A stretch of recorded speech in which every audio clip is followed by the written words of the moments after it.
You are the salt of the earth and the light of the world. And in both cases, that is not by saying anything or by doing anything, but by being something. Salt affects its environment simply by being what it is. And light affects its environment by being simply what it is, not by saying or doing anything. And if we're going to be salt and light, it's not by a lot of talk or even a lot of action that we're going to be salt and light. It's by being totally different from our environment, and so different that we affect it. And it is Luke's gospel that tells us what Jesus meant when he said, you are the salt of the earth. Matthew's gospel doesn't define it. It just says you are the salt of the earth. And that allows the preacher preaching from Matthew by itself to put any meaning he likes into it. And unfortunately what we do is we put our own experience of salt into the meaning. We think of salt as either a flavoring or a preservative. And almost every sermon I've heard on You Are the Salt of the Earth talks about flavoring or preservative, that somehow a little sprinkling of Christians makes the atmosphere sweeter, or somehow we manage to be the museum of society. And in Luke's gospel, Jesus defines what he means. He says, if the salt loses its saltness, it is no good either for the field or the dunghill.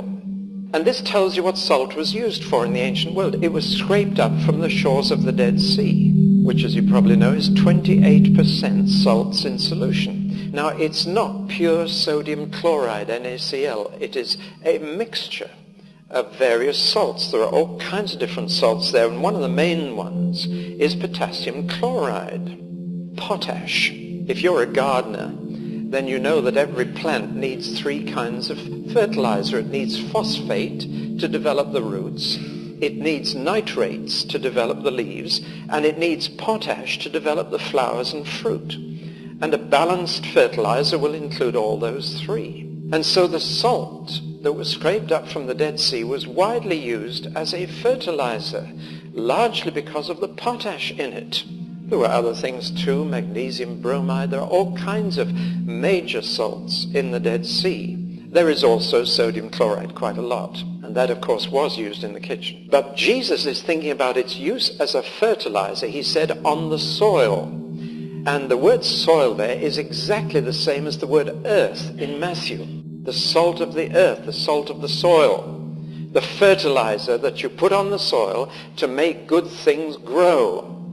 And then he mentioned the dunghill.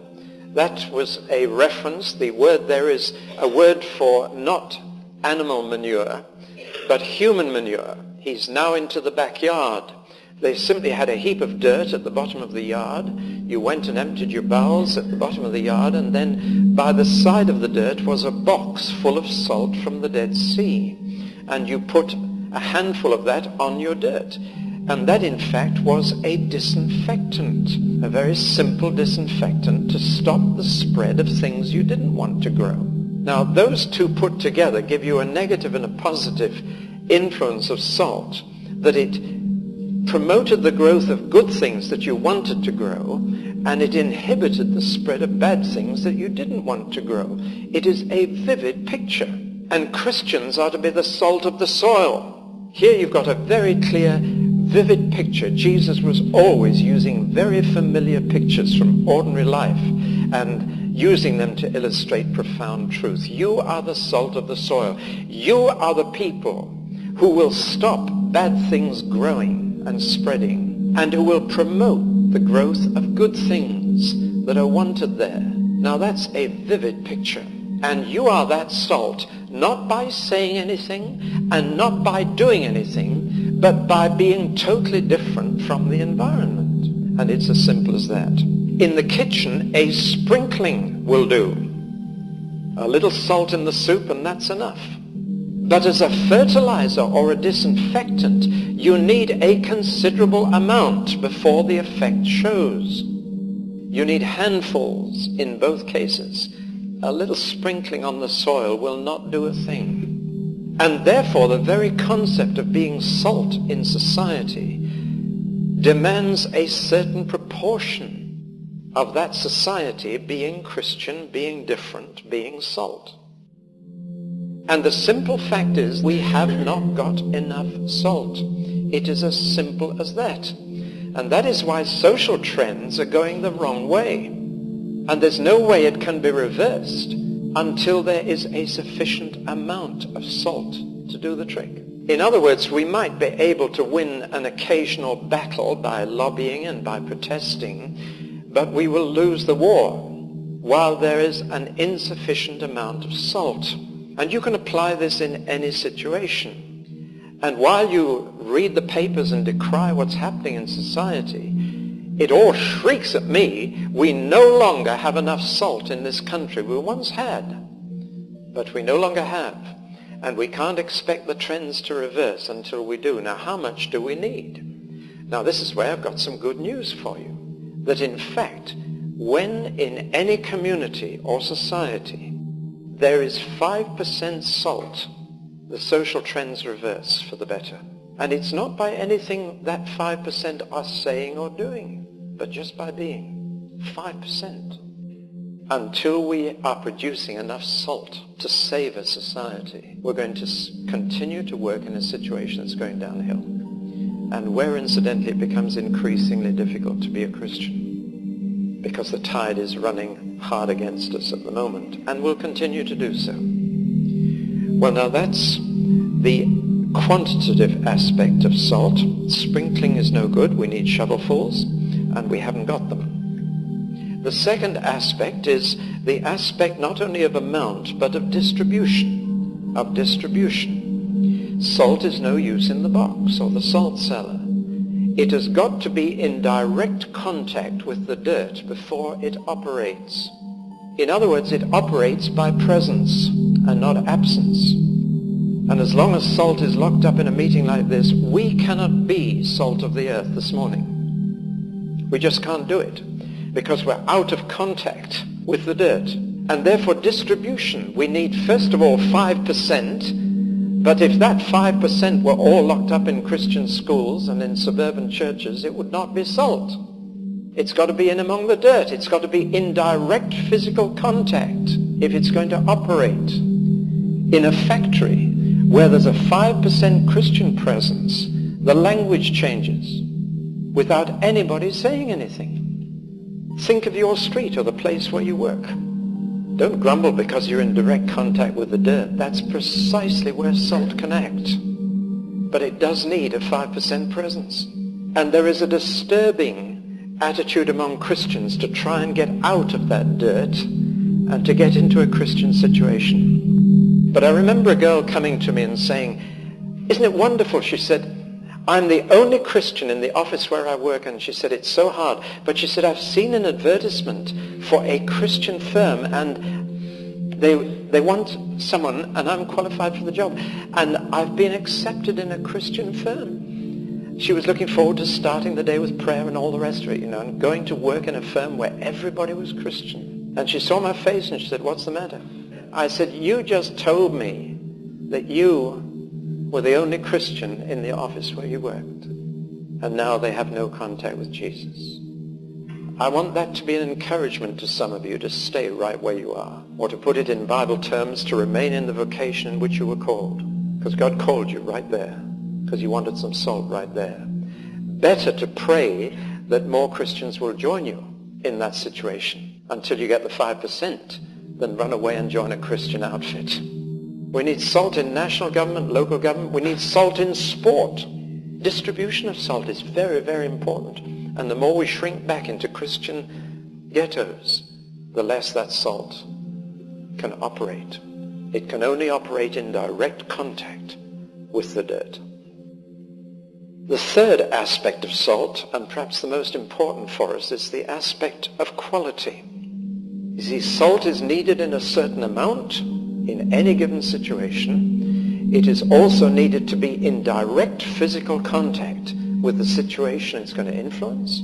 But thirdly, it must be salty. And Jesus talked about salt losing its savor. Now, how can sodium chloride lose its salty quality? The answer is it cannot. It is a physical impossibility. And yet it must have happened in Jesus' day for him to be able to talk about it. He said, if the salt has lost its savor. It's no good for anything, and men throw it in the street, which is where they threw all their rubbish, and it was trodden underfoot, trodden into the dirt. That's what happens to dirt in the Middle East, or to rubbish. Now, how could salt lose its savor? A very simple way. Not by ceasing to be sodium chloride, but by being adulterated with other substances. And a clever salt dealer would scrape up plenty of sand with the salt from the Dead Sea shores. And so a lot of it was not salt at all. That's the only way in which salt can lose its saltness, by having too much other stuff mixed in with it. And so it loses its quality. And any housewife who bought adulterated salt that was half sand would throw it out of the door into the street. And men would walk it back into the dirt from which it came. Now, the lesson of that is pretty obvious. Christians will only influence the world if they're different from it. Somebody said of the church, the lifeboat should be in the sea, but when the sea gets in the lifeboat, you're in trouble.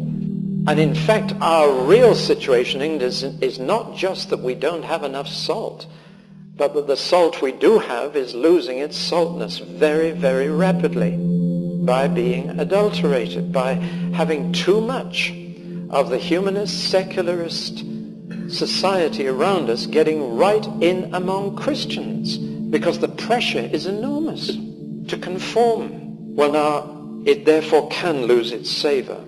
And Jesus said if it does, all it will do will produce contempt in men. They will treat it with disgust.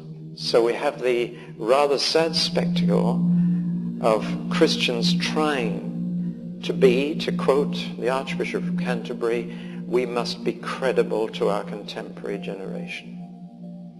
We called to be credible? Or are we called to be different?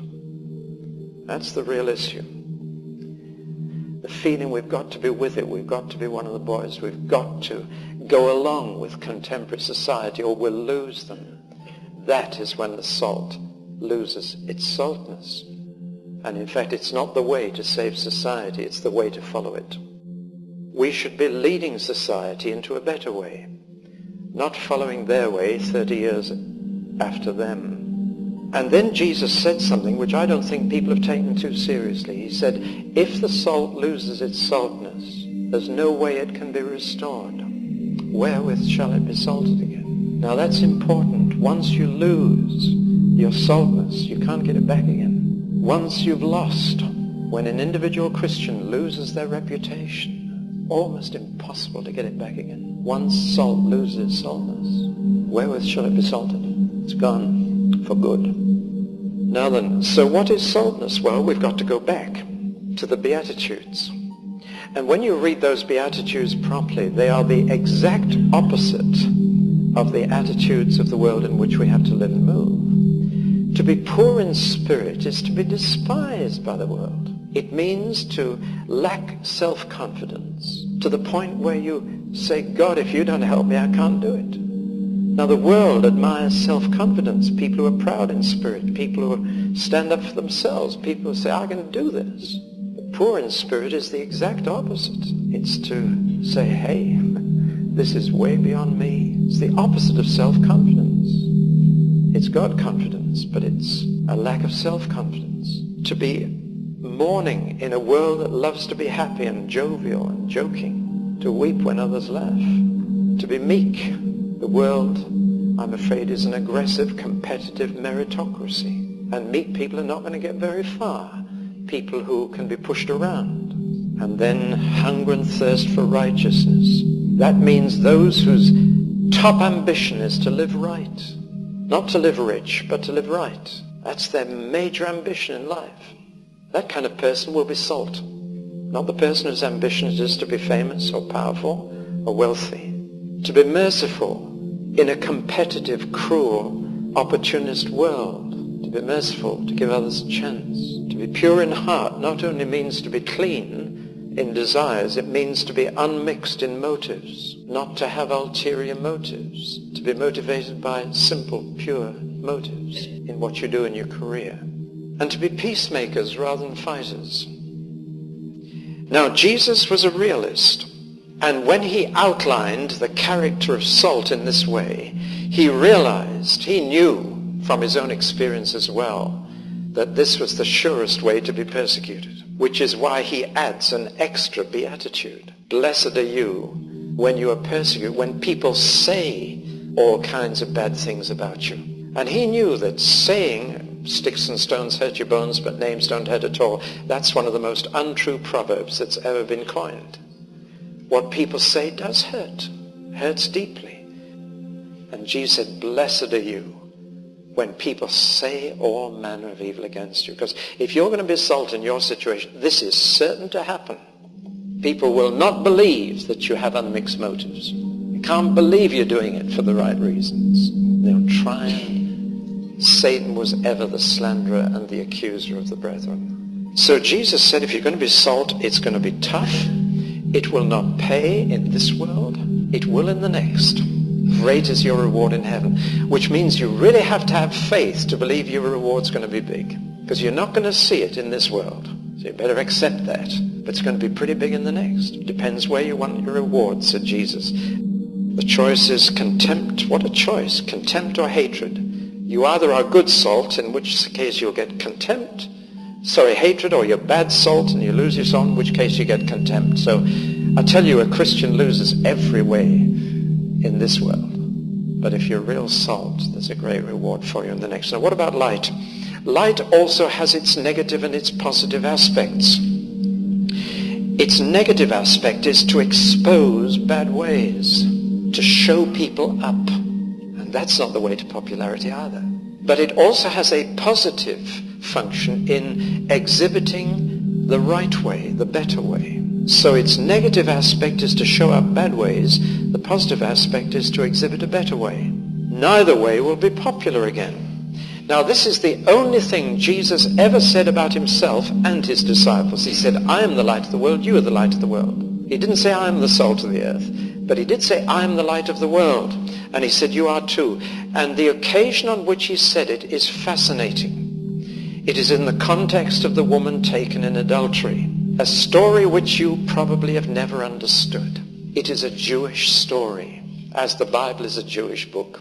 Happy are you if you have a Jewish friend to teach you the scripture, because a Jew understands it. Now you see, this is the situation. They have caught a woman in the very act of adultery, so they brought him to Jesus, knowing that the law of Moses said she must be stoned, and knowing that Jesus, if he said stone her, would go against the Roman law which forbade execution by Jews. Or if he said don't stone her, then he was going against the law of Moses. In other words, they trapped him between the law of Rome and the law of Moses. Do you see? It is perfectly true that the law of Moses said she must be stoned. So what did Jesus do? He wrote with his finger in the dust. Now, to a Jew, that means one thing. That's a claim to be God. It's a claim to be the one who wrote the Ten Commandments with his finger on the stone. It was Jesus saying, I wrote that law. Now, Jews would come to that conclusion. We don't when we hear it read in church, because we're not Jewish. A finger writing. I hear preachers say, now what did Jesus write? That's not the point. In a vivid act, he's claiming to be responsible for that law, as he did all the way through the Sermon on the Mount, incidentally. Moses, but I say unto you, this is what I meant when I gave that law. This was my intention behind it. And then Jesus reminded them of another law of Moses which they'd forgotten, and that is, it's a very simple law. It says, nobody can be a witness in a criminal charge if they have ever committed the same crime. So when Jesus said, he that is without sin, let him throw the first stone, he did not mean you've got to be 100% morally perfect before you can punish anyone. That's how most Gentiles take it. But you see, that would rule out parents punishing children or police punishing. It would rule out all the law courts, because no judge is without sin. But he was quoting the law that said, if you have never committed adultery, you can be a witness in this case. That's when they began to go away, one by one, beginning with the oldest. The young ones tried to brazen it out, but even they had to admit that they'd done it. So in fact, the witnesses were dismissed on the basis of the law. Do Do you follow me? Then he looked up, he said, where are your accusers? Where are the witnesses? They're all gone? Yes, they're all gone. Now then, another point of the law was that there had to be witnesses, 2 or 3. And of course the case had to be dropped. Jesus said, neither do I condemn you. Not just because he was not a witness and there were no other witnesses. Case dismissed. Neither do I condemn you. But he said, don't do it again. I might not be around to defend you. If you get into trouble, do get Jesus as your lawyer. I mean, it is a brilliant piece. He was showing, I know the law better than you do. And I'm going to use the very law of Moses to sort out this situation. Isn't it? It's an amazing story. But when she'd gone, and notice he said, now don't do it again, because mercy is not offered to us to go back into sin, but to stop doing it. He then said to the crowd that had gathered, I am the light of the world. He who follows me won't walk in darkness, but he'll have the light of life. Now that tells us a profound truth about what light is meant to be. It is not what we say or do, it's what we are. What he's saying is that woman would never have got into that situation if she'd followed me. Because that's a situation of darkness, moral darkness. And the man with her, and all the men who accused her, they were all living in darkness. And if you follow me, you don't get into that kind of a mess. It's really a very simple situation. But he had actually shown them all up, hadn't he?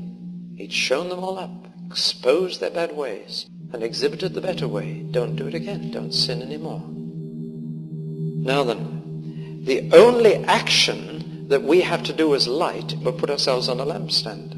In other words, there is a responsibility deliberately to put yourself in public view.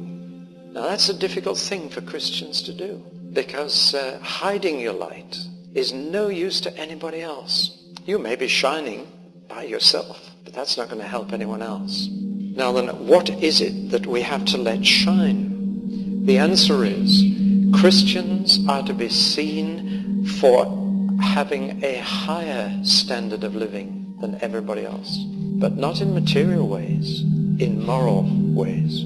A higher moral standard of living is what Jesus meant. When he said, let your light shine before men, that they may see your good actions. And by good, he didn't mean doing good. He meant being good. And he then proceeds to spell it out in one sphere after another.